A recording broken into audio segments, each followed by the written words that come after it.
Yes, so welcome back to the channel. I am very excited to be joined once again by Will Whitehorn, who is, you're the last person I interviewed in person before the pandemic. It was at kind of March last year at the shoulder bump stage. Obviously you're the president of UKSpace, which represents the UK space industry, also the former president of Virgin Galactic. So Will, really grateful for your time. The obvious place to start is, how has the pandemic hit the space industry, or the UK space industry? Well, it's definitely hit the space industry, the pandemic. But I'll just declare my interest first. I am also on the board of a company called AAC Clyde Space. We build small CubeSats in Glasgow. And I'm also involved with the RAF. I'm going to be on the board still to July. So those are all my potential interests and conflicts in digging into about the space industry. The space industry is at an absolutely seminal moment in the UK. It has, without a huge amount of government investment, actually done pretty well in the past 40 years. Its low ebb was probably the late 70s and 80s, after the government in Britain abandoned some of the projects it was working on. For example, very few people know it in the UK, but we were actually world leaders in the early ideas of small satellites. And we actually built one of the world's first small satellite launching rockets called Black Arrow. And then in the early 70s, as a result of a civil service report that there would never be a market for small satellites, as a result of that report, Black Arrow was abandoned, but it would still be one of the world's most advanced satellite launching rockets for small sats if it existed. So we had a bit of a low ebb, but actually the industry has gone on the whole from strength to strength due to the strength of science in Britain, and partly due to the strength of its university science. You know, we are one of the world leaders in actual science practical application. And we have powerhouses of small businesses started out of people who've been at colleges like Imperial College, University College London, Oxford, Cambridge. We have the Harwell Space Centre. The government has actually begun to invest in space in the last 15 years in a way that it didn't do in the deep past. But our science saw us through, and we were very good at building small instruments. And out of that came a satellite industry, which did very well. Was the very famous Surrey satellites down in Surrey, led by a great guy. And he developed into a very successful small satellite business that's now owned by Airbus. Airbus itself, Thales, all these European companies came here because they often found the best people for the job here. Now, recently, I think there are 2 or 3 interesting things going on. Firstly, the government has decided, and it has largely been led by a former science minister called David Willetts, who's been very persuasive in both more left-wing and right-wing governments on both sides of the coin over the past 15 years. He has been persuasive in explaining that we actually have an industry here that we need to nurture and develop with a little bit of help from the state, but also allowing it some free rein as well. And, you know, unlike France and Italy in Europe, which spend vastly bigger sums of money on their space industries, most of what we do is as a result of private sector investment with a little bit of help from government from time to time. But I think we have to up our game. And the reason we have to up our game is that there's increased spending now across the board. You could go to Dubai, they've just launched a satellite. You could go further to Japan, who have trebled their investment in space. You can go to the United States and see that NASA has been the procurement agency that has forged a new private space industry, some of which I was involved in setting up and starting. Let's take the United States. NASA has really been partially responsible for SpaceX being the success it is today by being an early buyer of SpaceX contracts that they could then use to raise money. The same is true to some extent of Virgin Galactic and Virgin Orbit. They have both had NASA contracts. There was a Virgin Galactic launch on Sunday from New Mexico, from its new spaceport into space, and it was carrying NASA experiments that they paid for. And SpaceX has had huge contracts from NASA, the latest one being the $2 billion contract it's just had. Now, we just don't do that on that scale in the UK, and I think we're going to have to do a bit of that because we have the makings of what could be one of the most successful industries in the world. But a number of things have to happen for that to work. So why do we spend so much less than, say, the French or the Italians? I mean, as I say, we were talking just before I started recording. I read an article by Nick Shave, who is your vice president, and he says France invests at least 10 times what the UK spends nationally, and Italy around 5 times, which just blew me away. I mean, why is such a big discrepancy? Because the British government hasn't seen it in the way that they have seen it historically and long term. The French have had an industrial strategy for space, and they have Airbus based in France. It's its home country. And Airbus has developed a space business which has relied on the building of basically products for the British, but they build most of those here in Britain, the German space agency, and for the Italians. So France has become a manufacturing power. The other thing is France basically is at the center of a company called Arianespace, which is again largely a state venture that launches rockets from French Guiana. So the word France and former colonies of France comes into play here and supporting this industry. And this has been basically something that they have done over a long period of time. And as I said, the UK decided not to go into building rockets after the success of Black Arrow. Why follow up a success with more success? Abandon it. I'm afraid that was definitely the attitude. In the early 70s in Britain, this country had a different attitude. We thought we were managing decline. And we didn't think about the fact that we needed to be in the white heat of technology, even although that was a description a prime minister had used in the early 60s. And as a result of that, we let industry develop itself. And obviously, Mrs. Thatcher's successful policy of privatization allowed private industry to raise capital in the markets. But space wasn't one of our priorities.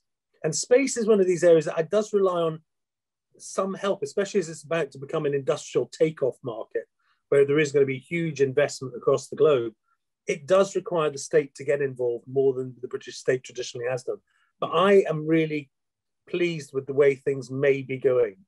And when I say may be going, I never cease to be surprised in the UK by our ability to shoot ourselves in the foot sometimes. But I never cease to be surprised by the fact that the private sector can sometimes persuade government to do the right thing. And in this particular case, I think we have an opportunity to do precisely that. We have an opportunity to be at the center of the new space industry, not the big Arianespace rockets that cost 4 times as much money to launch a satellite as SpaceX does, but the new smaller products like, for example, Virgin Orbit, which is ideally designed for coming to various places around the world to do sovereign launches on those countries' territories. And I think the government has taken note of this. We've also begun to think seriously about that we have a lot of assets in space, and we're going to have a lot more very soon. And what those assets are going to do for us. I mean, let's take OneWeb, for example. That's a business that some of the watchers of this will have heard of and some won't. But OneWeb basically is a company that was set up to launch basically broadband in space across a business and eventually a consumer market. And OneWeb has got fantastic spectrum that it was early and then it got the right spectrum to send the signals on. It got the right, basically slots, the equivalent of airline slots at Heathrow for satellites. And therefore with 600 satellites and the technology it's got and the spectrum it's got, it can provide a first-class broadband service across the globe. Now, Elon Musk is going to compete with it with a company called Starlink. Now, Starlink is going to need 7,000 satellites to not provide as good a service because it doesn't have the right spectrum, nor does it have the right slots, as we call it. And therefore, it has to put out many more satellites. So its costs should theoretically be higher. So OneWeb could be a really, really exciting business. And it could do all sorts of other things from space eventually, and also be involved in taking forward the industry here as a whole. And I don't think that Britain will ever be the place where you launch all the satellites. Yeah. I think much more likely, the world leader in satellite launch will become Elon Musk's SpaceX because they've got the best economics. However, for smaller scale flights where you're replenishing satellites and putting up maybe 5 or 10 or putting up scientific satellites. Projects like Virgin Orbit and Lockheed Martin's project up in Shetland at a place called Unst, which, believe it or not, I've actually been to when I was younger. When I flew helicopters in the North Sea when I was young on the oil rigs as a crewman, doing search and rescue work and taking oil rig workers out. And I used to fly right over the top of Unst in our Chinook helicopter. And it's not the most attractive environmental place in the world from the point of view of too much wildlife and too much in the way of human population. In fact, population is extremely small. And it's a good place to launch small-scale rockets of the type they're proposing to launch small satellites into space. This is the kind of thing Britain could do well. But we've got to follow through and understand that actually we won't necessarily be the cheapest place to do it. That'll be the big mass launches, probably in America with SpaceX. But we could be good at doing the smaller scale stuff. And I think Spaceport Cornwall should be opened. And I think Spaceport Cornwall should even get involved potentially with government support in getting its own 747, modelled on the Virgin Orbit 747, so as it can buy rockets for us to launch ourselves and get the economics down and the costs down. And I think that would be a really exciting thing for the government to think about very seriously. I also think that we need to carry on investing in developing not only the best science, which we're very good at doing, but also using the UK Space Agency to procure some projects to get our industry really up and running along the massive amount of private sector work it does. I mean, companies like the company I'm involved in UKSpace, Clyde Space in Glasgow. I mean, we build satellites for countries and companies all over the world. We build them for companies in America. We build them for Eutelsat, for example, that's just bought a stake in OneWeb. And we don't rely on any state support at all. And I'm not saying that we should as an individual company. So I'm not talking about this selfishly. I'm thinking about the way government thinks about investing in really kickstarting the British space industry right up there into the top of the world, because we are capable technologically of being in the forefront. And that's the exciting thing that is actually now being thought about seriously. So we're going to publish in July a national space strategy. Hopefully it'll be the end of June, but normally these things get a little bit delayed. But hopefully by July, we will be publishing a national space strategy in this country, which will encompass hopefully some of the things I'm talking about here. And it will try and understand, I think, as a strategy, that space is the most important single, it's not the most important when you look at some things we do across the board, but as a single new area for investment, it's the single most important currently on the planet. And the reason is that technology, like artificial intelligence and such like, is going to allow us to manufacture in space and to produce things in space that are very, very, very damaging when they're produced inside the planet. For example, the server farms or data centers that you and I are using to communicate on this Zoom call, that millions of people every day download their Netflix films or pass their internet messages to each other or download books or do all of the numerous things we do online all day, every day. Those data centers are now a far bigger producer of carbon in the atmosphere than anything produced by transportation. And the fact of the matter is that space is a place you could put all those data centers and run them on infinite amounts of permanent solar power in a vacuum of space that is radioactive and very, very cold. And they wouldn't be producing all the heat they're producing inside the planet. We could produce solar power from space very easily. We could also begin to carry on the revolutionization of communications within the planet that will make it much more effective for people to talk to each other. There's one little project that one of my friends is invested in, which is developing a small constellation of satellites that should be ready by 2022-23, which will, and Vodafone's invested in this business as well, which will allow people with an ordinary mobile phone, just like, I mean, I've got an Apple phone here, but say it was a Samsung or whatever. With an ordinary mobile phone, you will be able to, by 2024-25, to make a call from anywhere on the planet using the satellites without any change to the technology of the phone. Every phone on the planet would become what is now an expensive satellite phone. Yeah. This is how quickly the technology is advanced. That's incredible. Obviously, on the kind of UK specifics, you mentioned Shetland. So there's kind of two projects which look to be kind of jumping ahead, there's obviously Shetland for vertical launch and then Spaceport Cornwall for horizontal launch. And I know there's other, I think Glasgow, Prestwick, and I heard about Snowdonia. You hear of all sorts of sites. That's the other main one is Sutherland. Where Sutherland there is a very good site they could use there near the old nuclear power station, but somebody has objected, and therefore in Sutherland there's going to be a judicial review. Now, the one thing about space that matters a lot to understand is space does very little environmental damage. Yeah. Most rockets are liquid fueled, and they don't use a huge amount. The kind of rockets we're talking about don't use up a huge of environmental impact, but the environmental impact they have from outside the planet on the planet would be massive. For example, we wouldn't really understand climate change at all, nor would we know about it if it wasn't for space. We wouldn't be able to feed ourselves at the moment if it wasn't for space. Our population has gone to nearly 8 billion. It's about to go to 10 billion. It is only the GPS system which tags every container around the world and stops food spoiling in ports and allows farmers with the agricultural satellites to also know when to put down any fertilizers, when to lift crops before a hurricane comes. This all comes from space. The reason we can understand the weather and grow more food and now not have 12% of everything we produce spoiling in ports is because of space. This is so crucial to our survival on the planet and to a better environment down here by putting everything outside the Gaia, outside that Petri dish that we live in. So I think when there are environmental objections to space-related stuff, they have to be tempered and understood in the broader context. So obviously the proposed launch from Scotland and from Cornwall, I know they're both theoretically targeting 2022. Do you think that's realistic, or is there a pretty good chance that at least one of them or both of them will get pushed back? Here is the answer to your question. In the case of Cornwall, it's totally realistic if somebody wants to do it. Yeah. But there has to be a customer for the first launch.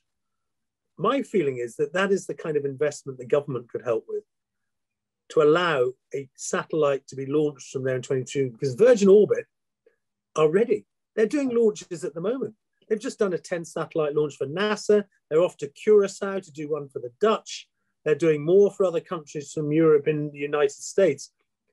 But, it won't be the cheapest thing they do to come because they're going to fly the 747 here. But I think that's the kind of thing we should do in 2022. And we should get one of their slots before they're all gone, because they're almost entirely booked up. So if you're listening, Boris, think about it. It'd be a good idea. Let's launch a satellite, and the government could be one of the kickstarters. That's the role I think the government should play in this. Kickstarting, using the space age to procure early things to get industries going and get others on the bandwagon. And, I do feel that Cornwall there is a real possibility. Now, as for Shetland, it could be. It might be more likely to be 2023, but it could still, again, do it in 2022. There is infrastructure that needs to be built there that you don't need in Cornwall. Yeah. So that's why and because there's an existing system that could just come to Cornwall across the Atlantic, I think that's a better bet, but only if we, as a nation, have the willpower to do it and get it kick-started. And I think sovereign launch is really important, because also this is the kind of thing that, from the point of view of the Royal Air Force, which now is headquartering Space Command on behalf of the MOD and the three services. And, we need to have a capability here to know that we could launch if we had to. And that's one of the reasons why kickstarting might also be a good idea. So I am very keen on seeing it happen. Nick Shaver, our chair at UKSpace, and myself talked to government a lot about it. Neither of us are involved directly in the launch industry, but we see it in the broader picture of what would be good for the industry and good for the country. Yeah. I think it would be an enormous morale boost for people to know that we are entering a space race that has the possibility of saving the planet. Because, as I say, it is this technology in space which is going to be the thing that determines if we survive and the kind of numbers of people that we're heading to at the moment on planet Earth. Almost nothing else is capable of doing the same things that we'll be capable of doing, including managing our renewable energy assets. When they're spread out over ocean floors and in oceans, managing them with tiny little boats running about all the time, when you can manage quite a lot of those assets using space to actually help do it, would be silly. And this can be repeated time and time again. And, we'll have a lot of satellites in space, and there will be issues with that. But they're nothing like the issues that are going to be happening inside the planet Earth if we don't do it. Yeah. I mean, obviously, when these launches do happen, so, I mean, either Scotland or Cornwall, I'd have thought particularly the Shetland one, it's going to massively, it'll get huge media attention, huge public attention, which is something that I kind of feel that the UK space industry often lacked. I mean, there was a burst around Tim Peake a few years ago, but I mean, generally, when we talk about space in the UK, we're kind of looking at what the Americans are doing, or possibly the Russians. I mean, is that something which is in of itself very useful, to say a huge status boost to the industry? So, the financial pages of the FT, Financial Times newspaper in the UK, cover space a little bit. Yeah. Actually, the Daily Express has covered space probably almost more than the Financial Times has, which is weird, since we've had $2 billion companies created out of the UK in the space industry in the last year alone. And we have some companies here that are raising money through SPACs right now, which are groundbreaking. And, we've got, this is an interesting fact for you. So my friend Nick Shave explained how much more the French spend as a government on space than we do as a government. But we've got 347 manufacturing companies now in the UK who build space-related kit and products. And we've got another 900 space companies that do technology or services or instrumentation or science in space. That's 1,500 companies involved in the space industry, over 50,000 people. And our effect on the economy and our exports are something like 55 times bigger than all the fish that we fish. And yet the amount of time debating space that happened during the Brexit negotiations, actually space didn't get a particularly bad deal compared with some sectors. The amount of time that was spent discussing an industry that employs fewer people. And now, by the way, I've got nothing against fishing. I love fishing, and I've been on fishing boats, and I worked in the North Sea when I was young, and I love fisher people. And, and I was at university in Aberdeen. I'm not criticizing them. I'm just saying this is an industry that, compared to the amount of attention that industry gets virtually none. And I find that quite hard to understand. I think, for instance, there's a company in Edinburgh called Skyrora. They're building rockets right now to launch from Shetland. And yet nobody's talking about them. We've got Reaction Engines, who are building an amazing engine, which is a world leader, an engine which will use new technology to basically be equivalent of a jet engine in the atmosphere and a rocket motor of a type outside the atmosphere, an air breather, and then an outside the atmosphere non-air breathing engine. Now, this company, that could revolutionize not only travel, that'd be the next iteration after Virgin Galactic, but also allow us to develop hyperspace vehicles that could take kit up to space very simply and efficiently. You very, very rarely see much done about them. Astroscale, another brilliant British company that's working really hard at the moment on doing everything from space debris to actually helping to add to the longevity of assets in space and be able to attach basically new power packs to them to allow satellites to live for much longer. You've got Spire in Glasgow. We're building a big constellation of satellites and just committed another 10 years to Glasgow to keep a manufacturing facility there. You've got an amazing little company that's just raised a huge amount of money on the market in New York again, not in London. That's another issue we need to talk about, called Arkit. And Arkit have developed a world-leading quantum physics AI for space, which would allow you to be absolutely secure in passing data in a way which we're learning more and more from hackers you cannot do with the internet on the ground. All of this stuff is all happening here, and it needs to be encouraged, and it needs to be helped, and it needs to be championed. And I think that one of the exciting things is that there are kind of signs that that's beginning to happen at last. And, it was interesting to me, the OneWeb business, because looking at OneWeb dispassionately, I've got no stake in it. I've never been involved in it as a business. So I look at it very dispassionately. It didn't take me that long to work out that was a business worth rescuing. It had gone into administration really for reasons of the timing and the difficulty of that early, terrible, terrible situation with the beginning of COVID's rise. And it it was a brave decision for this government to take. I mean, I'm the first person to criticize government, this government or any government, when they deserve it, because I'm not one who's ever spoken with fear or favor, and I'm not a political person. But the government took a good decision to invest in OneWeb, to get it to the next stage. I know it was a good decision. Now, whether or not it is a well-managed decision afterwards by government, and government interferes too much in it, and it doesn't fulfill its promise, that's now up to the shareholders. But the decision to do it was a good one, because it's a business that had already had 3 billion invested in it, and it would have ended up going off to somewhere else. And the fact of the matter is, it can provide a product and a range of products and can be built upon to give Britain a low orbiting satellite capability that the nation can share in. And we can do all sorts of exciting things with it, including, Earth observation, climate change in the future, a few new generations of the satellites that can develop around the infrastructure. And luckily, I think their decision has been vindicated by Eutelsat, a very successful European private company, just taking a big stake on top of the government stake and the Mittal family stake. So you're now seeing OneWeb being properly financed to become the promise it is. And as its competitor, Starlink, has been valued at 80 billion, when it is way behind it in many ways. I mean, my back of an envelope calculation, the government's investment of 400 million has just earned the taxpayer at least 3 or 4 billion in terms of looking at the long-term value of that business. So that is the kind of thing that government can get involved in, occasionally kickstarting by that kind of project or procuring in some sort of way. So we have increased the space budget in this country, not very much, but we've increased it, and there's been the investment in OneWeb. So Britain is thinking seriously about this, but it has to really now up its game. And the one area where we really, really have to try to think hard about how we become a world leader is regulation.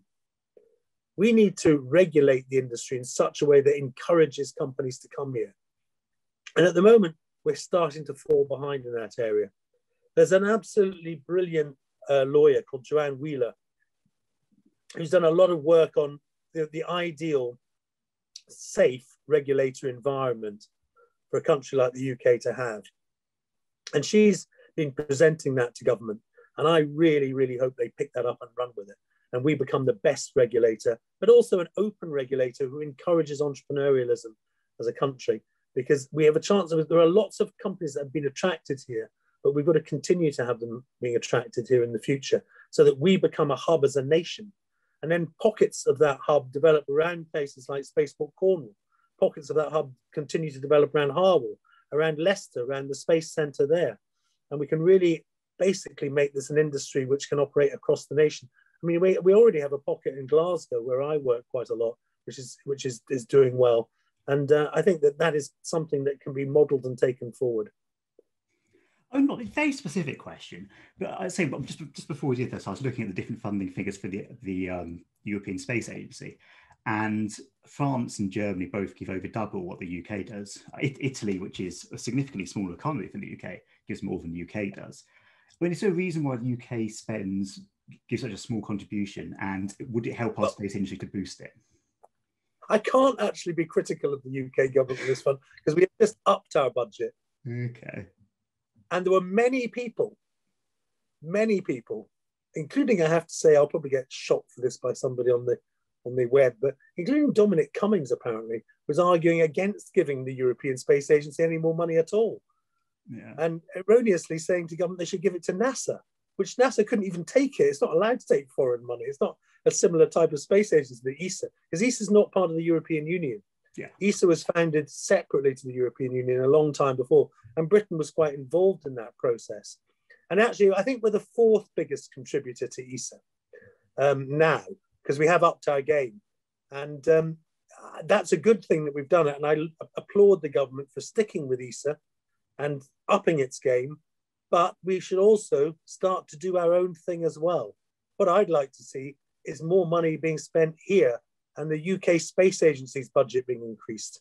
It's not nearly big enough. That's the budget that should be increased. But with new skills in the UK Space Agency, those can procure things that can kickstart the private sector to produce products that can sell around the world. it becomes the test bed for some of the products we could sell around the world, both manufacturing in space, servicing in space, providing climate change observation in space for countries around the world in a way that can be done much more sophisticated than is being done now. I mean, there's many things that can literally, as the technology has been developing over the last 24 months to 36 months, that we know we can do up there. And that's what we should be doing. I think our ESA contribution has at least grown, and it doesn't necessarily need to increase much more, but we shouldn't abandon ESA. That would be a mistake. Yeah, so obviously the Defence Review was published in March, and it focused quite heavily on space. I mean, space as well as cyber and kind of, the new frontiers. And presumably, that's something to be welcomed, but more broadly, it seemed to me as an outsider that kind of UK government-sponsored space stuff is also a bit split between the UK Space Agency and the MOD. Are they properly coordinated, and does there need to be some kind of umbrella group above them, or should they be integrated together or something? They seem to be sort of working together, but not entirely the same organisation. I was a little bit interested how that works out. One of the truisms about government generally is that it looks like it's joined up, but it isn't. Government never has been that joined up. I mean, the yes minister interdepartmental fighting is something that when you reach my age of nearly 62, you've worked with government over your entire working life, you realise that, it's there all around us.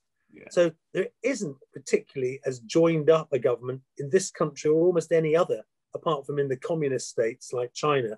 There isn't a joined up government in the way that people might imagine. However, I actually think they're thinking very hard about this.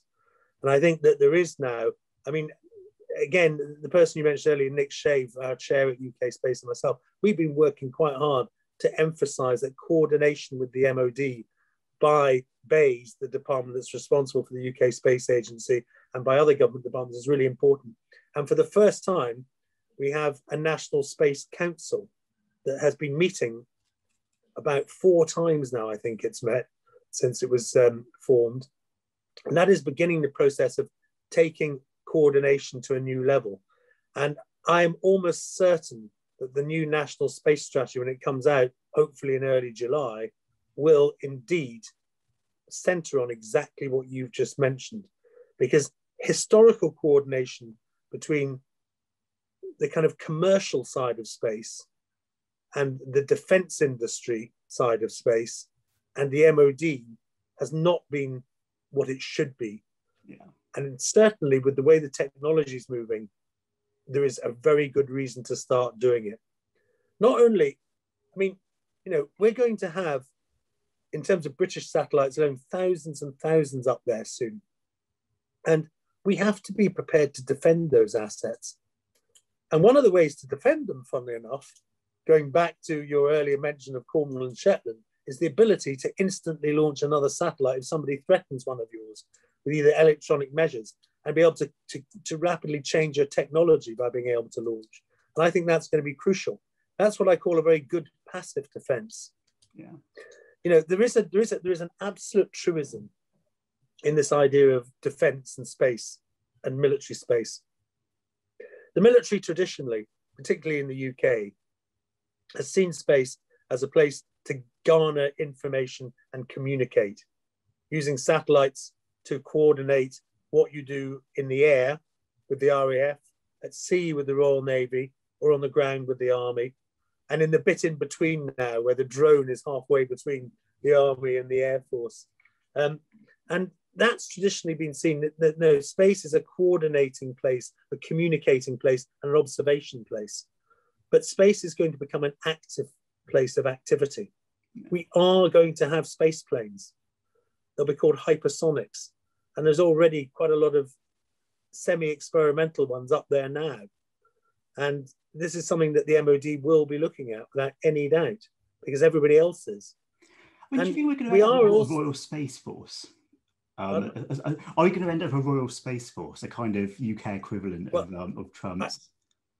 I did quite a long time ago talk about, forming a Royal Space Force, and to some extent, the beginnings of that are happening. Yeah. The RAF, but acting on behalf of the 3 services and the MOD generally, is going to have Space Command. Well, it's just opened at High Wycombe, and the building is having a lot of work done at the moment, and they're already staffing it up with with quite a big team of people working together and coordinating. And in the MOD, it's on space, and I think that they will think very hard about what they're going to need from government to help defend these assets. So they're not only going to be thinking from now on about, what are the things that we're doing in any theatre that require us to coordinate it from space and observe. They're going to be thinking, what about all those commercial satellites that are British up there? Yeah. How are we going to make sure we defend them? And what I was going to say is, actually, the clever thing to do, as I just mentioned, is the ability to actually outgun in the number of satellites your opposition, rather than try and shoot things down. Because the truth of the matter is that, and I was on Radio 4 a few months ago when the Russians launched a kinetic weapon from a satellite. Now, it failed to hit anything, but it's still going round and round, 800 or so miles above the Earth at a hypersonic speed. And that kinetic weapon is basically a bullet. Yeah.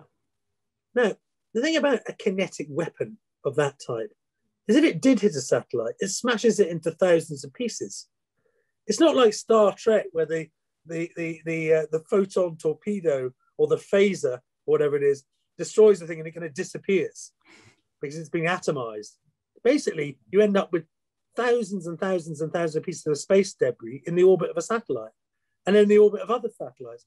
It would only take, now this Russian weapon that they experimented with and launched, it would only take, or a Chinese missile from the ground, or whoever launches anything into space to shoot something down, it would only take doing that 3 or 4 times, and you've already destroyed an entire orbit area for your own satellites.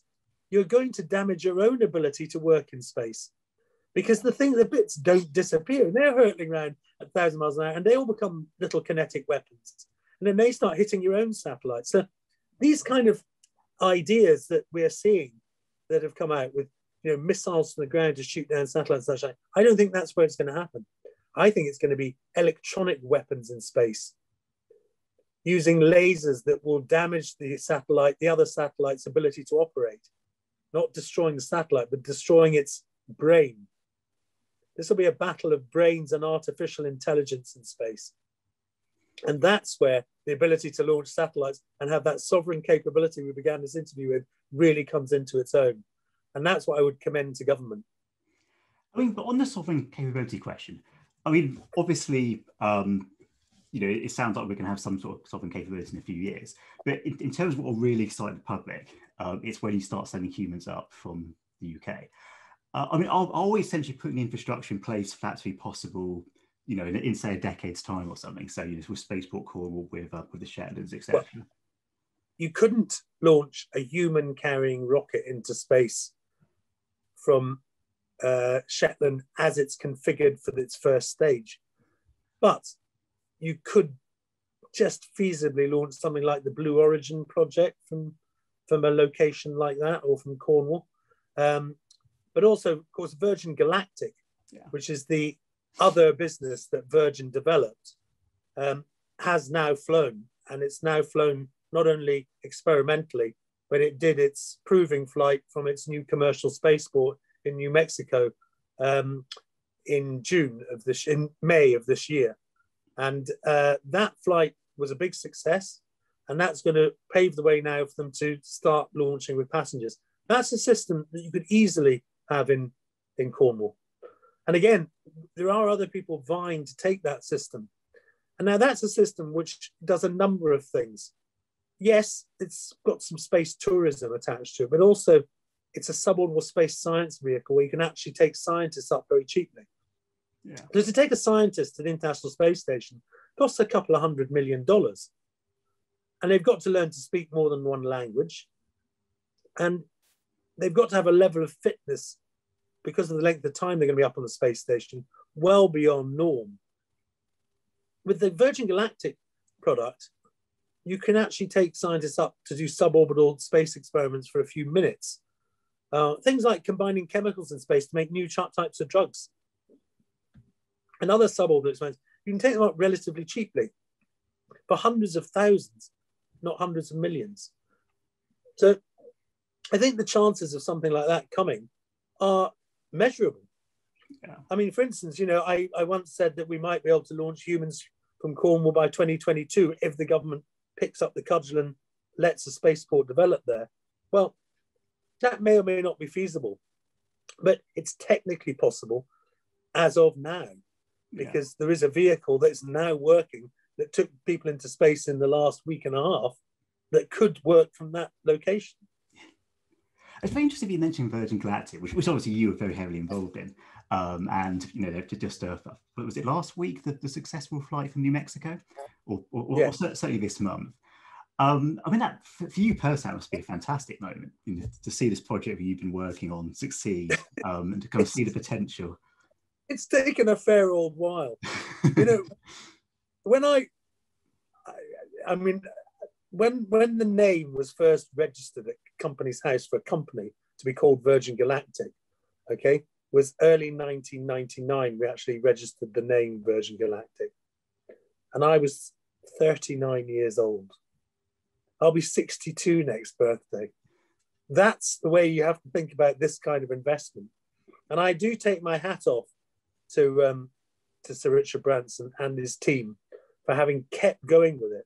Yeah. We built, when I was running the project in the early days, and I was doing it in the end part-time, I'd semi-left Virgin to start my sort of second career.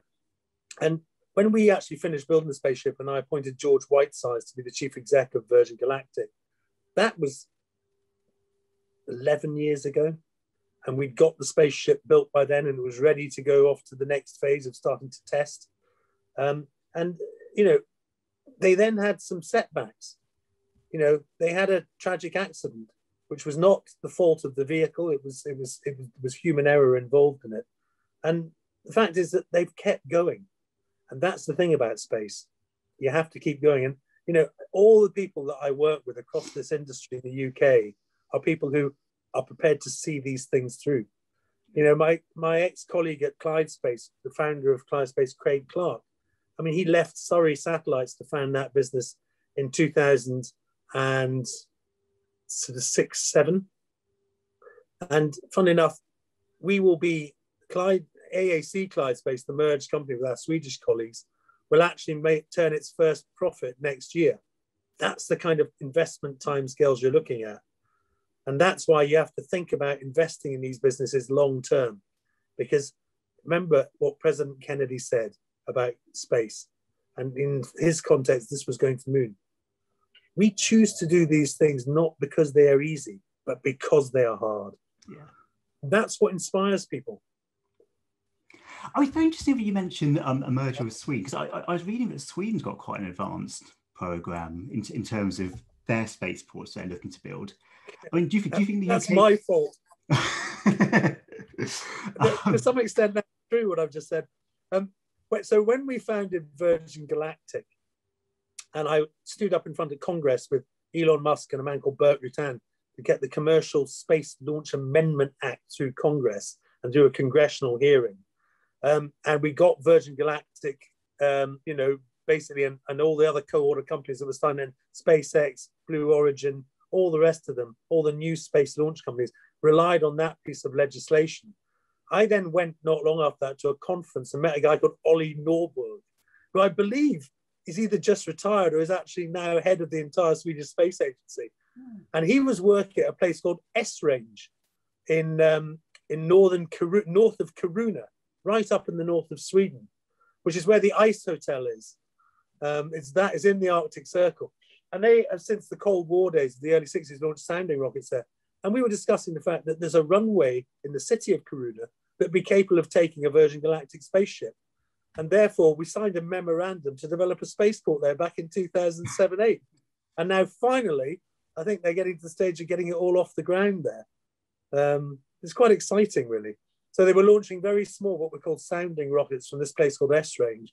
And Spaceport Sweden came out of that and came out really of a memorandum of understanding signed with Virgin Galactic when I was president of the company. So again, takes time. But yeah, Sweden has all the legislation in place already to do it. So that's where Britain has to catch up with a good regulatory environment for Cornwall. Do you think Spaceport, that Sweden could beat Spaceport Cornwall to the punch, or certainly to kind of being the first vertical rocket launch in Europe, which would be a very exciting moment? Well, no, because Spaceport Sweden has launched small vertical rockets for decades. They're called sounding rockets, and they're little ones that go on a suborbital flight. You can take up payload experiments, but they also use them to put little things up during the time of the Cold War with the Soviets from there. So that's what S-Range did. In terms of launching a much bigger rocket from S-Range, that would be quite difficult because the buildings are a little bit close to where the launch pad is, and you'd probably toast everybody inside if you tried to launch a big rocket from there. They need to build an entirely new facility. They can't do that. However, they have a runway that's long enough.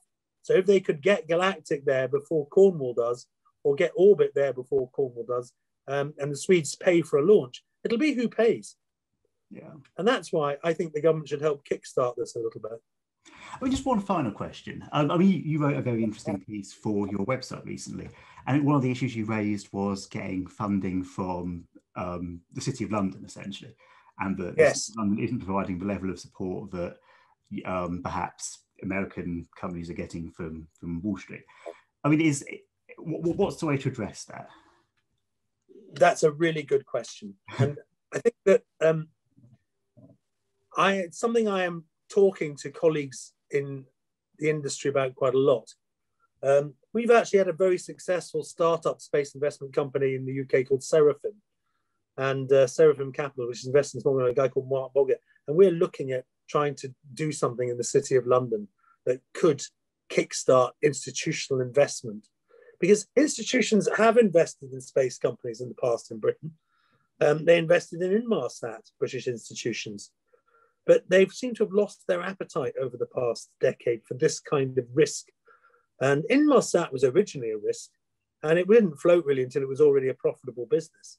And Sky TV was a risk, but by the time it floated, it was a profitable business. What we need to do is create a vehicle where new companies can be invested in. And that's something that we are literally working on at the moment because it matters. Because if you look at how much money has been raised in America in terms of investment in the past 9 months alone, and the number of British companies that have gone there, there's quite a few, and they've raised billions in America. And I personally believe it would have been great if they could have raised those billions here. So that's really one of the other things. So the government needs to get regulation right. It needs to help kickstart. And the City of London needs to play its part by starting to invest more intelligently in the burgeoning space industry of the future. I'll say, Will, it's been an absolute pleasure to have you on again. In true YouTuber style, if you're watching this, please do leave a like, leave a comment, because I believe that helps it kind of get spread around a bit. And subscribe, of course. But yeah, no, Will, say thank you very much, and best of luck with the future. Thank you.